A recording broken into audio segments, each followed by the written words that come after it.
Good morning, Team Smarter, and welcome to another week with Pete. Today's topic is rent money is dead money. Now, that's what your mum and dad said 30 years ago. Back then, they actually had a point. Purchasing a property back then was affordable.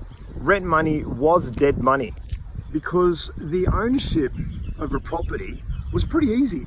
It was only 4 times your annual income, so therefore it was affordable.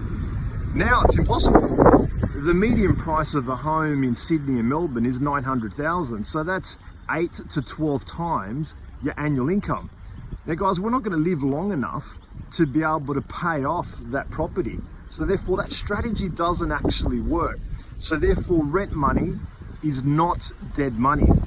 It's actually cheaper to rent a home in Sydney and Melbourne than what it is to own a property. Now let me give you an example. If the median price range, as mentioned, is approximately $900,000, a 10% deposit, about a 4% interest rate, it's going to cost you around $910 a week to own that asset. So that's where it gets interesting, because the same property, if you were to rent that property out, it's going to cost you around $550 a week to rent that property. Now, I'm not saying rent permanently. All I'm saying is that decrease your expenses that allows you to go out there and purchase an investment property. Because if you buy your primary house of residence in today's market, you got a big bloody anchor that's hanging around your neck for the next 30 plus years. If inflation is rising and our income levels are staying the same and there's no wage growth, then we've got a big problem. You've got to be able to generate passive income, which is why we're saying rent where you want to live, but invest where you can afford.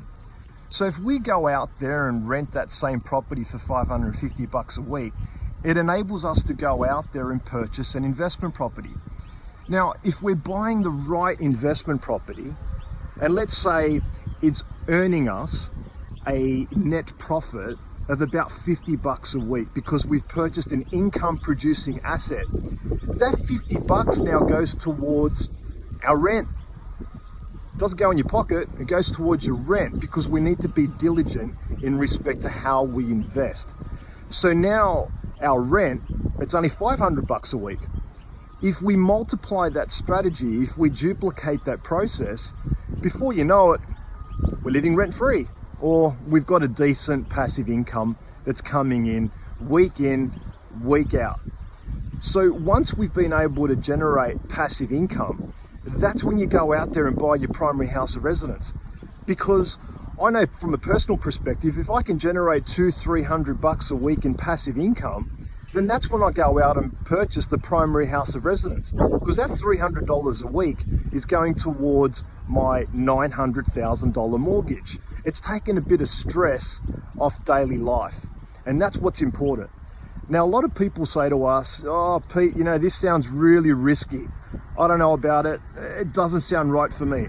I'll tell you what's risky. The people that went out there and bought a taxi license 3-4 years ago for $500,000, and now it's worth $70,000 to $100,000. Now that's a risk.